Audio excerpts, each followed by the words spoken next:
আমি রশ্মি, আপনাদের স্বাগত জানাই আমার রান্নাঘরে। এখন আমার রান্নাঘরে আসছেন শেফ রুকমা দাক্কি। আসুন ওনার কাছ থেকে জেনে নিই উনি এখন আমাদের কি শেখাবেন। কেমন আছো রুকমা দি? ভালো। আচ্ছা, এখন আমাদের কি শেখাচ্ছ আগে বলে দাও একটু। আমরা এখন শিখব স্পিনাচ সারপ্রাইজ। আচ্ছা। এটা একটা পালং শাক আর টমেটো দিয়ে খুব ভালো রান্না। আচ্ছা, এটা বানাতে গেলে কি কি লাগছে তাহলে বলে দাও। বানাতে গেলে আমাদের তো পালং শাক লাগবেই, স্পিনাচ যখন, আর টমেটো বেসড হবে। হ্যাঁ, অনেক টমেটো লাগবে, ডিম লাগবে, চিজ লাগবে, এটা পার্সলে কুচি, এটা সেদ্ধ চিকেন শ্রেড, মানে ছোট ছোট পিস করে শ্রেডেড চিকেন বলতে পারি। ওটা হচ্ছে কাশ্মীরি লঙ্কা, রসুন কুচি, পেঁয়াজ কুচি, নুন, কাঁচা লঙ্কা, একটু অরিগ্যানো, আর রান্নাটা হবে সাদা তেল। আচ্ছা, ঠিক আছে। বেসিক্যালি এইটা না একটু কুক অ্যান্ড সার্ভ পাত্রে করলে ভালো। আচ্ছা। মানে ওটা শুদ্ধই যাতে টেবিলে নিয়ে যাওয়া যায়। ভালো ভালো ভাজা হবে তো অতটা, ব্যাস। স্পিনাচটা একটু বলে দিতে চাই কি, যে ঢাকা দিয়ে সেদ্ধ করলে না এই সুন্দর সবুজ রঙটা থাকে না, তো ঢাকা না দিয়ে সেদ্ধ করা উচিত।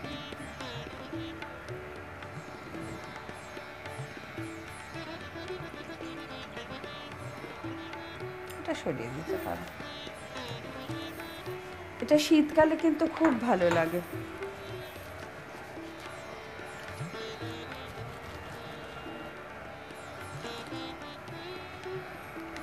আচ্ছা, ছোট ছোট পিস করে কাটা হয়ে গেছে, এগুলো লাগবে না, আমরা জাস্ট পাতাটাই নেব। কাটার সময় এগুলো বাদ দিয়ে দেবো। একদম।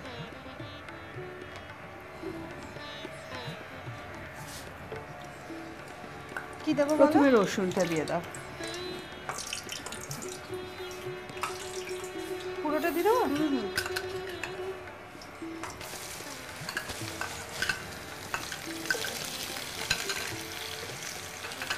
পেঁয়াজটা দাও পুরোটা?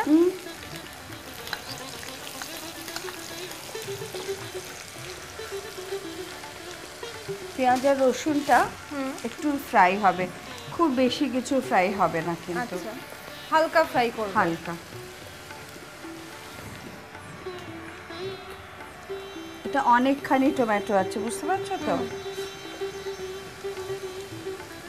টমেটোগুলো আমরা কি করব, আমরা আগে বড় বড় টমেটোগুলো গরম মানে ফুটন্ত জলে দিয়ে রাখবো একটুখানি। আচ্ছা। টমেটোটা তাতে একটু নরম হয়ে যাবে, এটাকে ব্লাঞ্চিং বলে।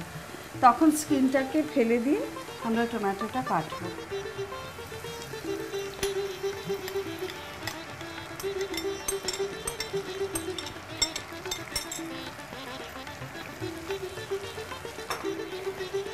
এবার টমেটো, এটা গ্রেভিটাতে টমেটো বেস্ট, এই টমেটোটা যতক্ষণ কুকড হবে আমরা একটু নুন দেব, একটা ছোট স্পুনে, আর রংটাকে এনহ্যান্স করাবে ওই কাশ্মীরি লঙ্কা।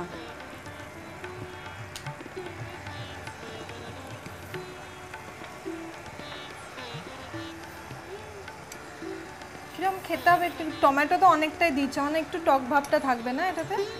পেঁয়াজও আছে, পেঁয়াজটা মিষ্টি হবে।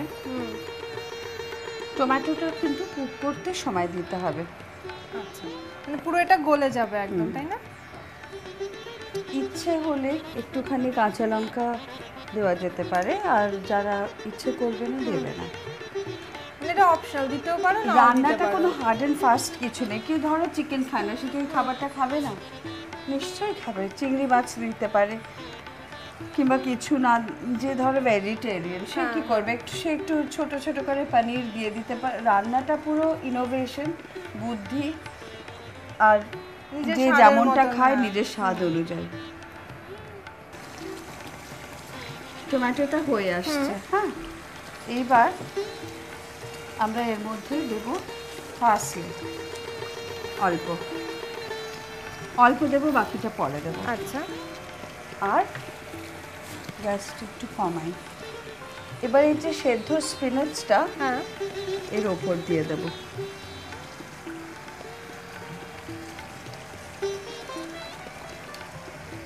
এটাতে কি নুন দিয়ে সেদ্ধ করেছো না এমনি সেদ্ধ করা আছে? খুব সামান্য নুন।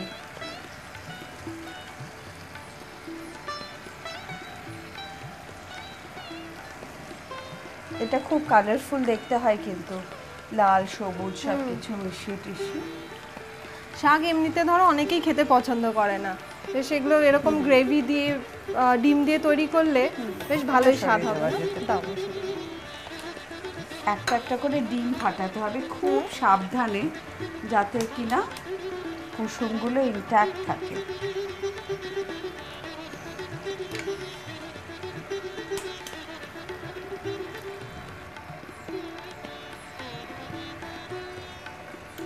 আর দেবো না, থাক। আচ্ছা,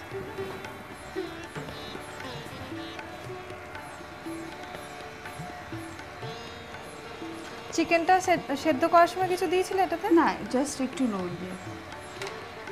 এবার শ্রেডেড চিকেন,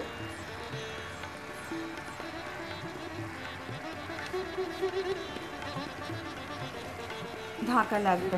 হ্যাঁ, দিচ্ছি। অরিগ্যানো ফ্লেভারের জন্য।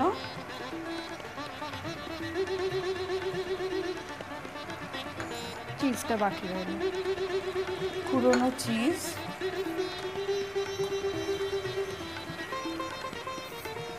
দেখতে খুব সুন্দর লাগছে, এটা কালারফুল হয় এটা। একদম ডিফারেন্ট কালার রয়েছে তোমার এটাতে। পার্সলে উপর থেকে।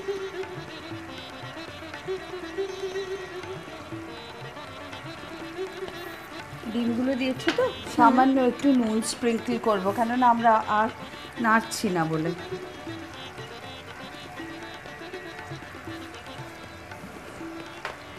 ব্যাস, এবার ঢাকা দিয়ে রান্না যতক্ষণ না ডিমটা একদম হয়ে যাচ্ছে। হয়ে গেছে মনে হচ্ছে। ওয়াও, কি সুন্দর, মানে দেখতে দারুণ লাগছে। হ্যাঁ, এটা। আমি কেন কুক অ্যান্ড সার্ভ বলেছিলাম, এই অবস্থাতেই টেবিলে লে করে দেওয়ার জন্য। আমি গ্যাসটা অফ করছি। তো সেরকম আমি জাস্ট একটা পিস কেটে একটু দেখিয়ে দিচ্ছি।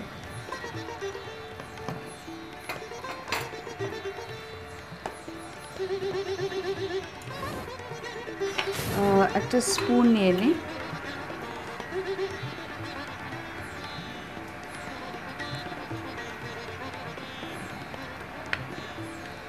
এরকম হবে। হ্যাঁ, রুকমাদি, এত ভালো একটা রান্না শেখানোর জন্য তোমাকে অনেক ধন্যবাদ। আমরা শিখে নিলাম স্পিনাচ সারপ্রাইজ কিভাবে বানাতে হয়। বন্ধু বান্ধবদের সারপ্রাইজ দেওয়ার জন্য অবশ্যই ট্রাই করুন।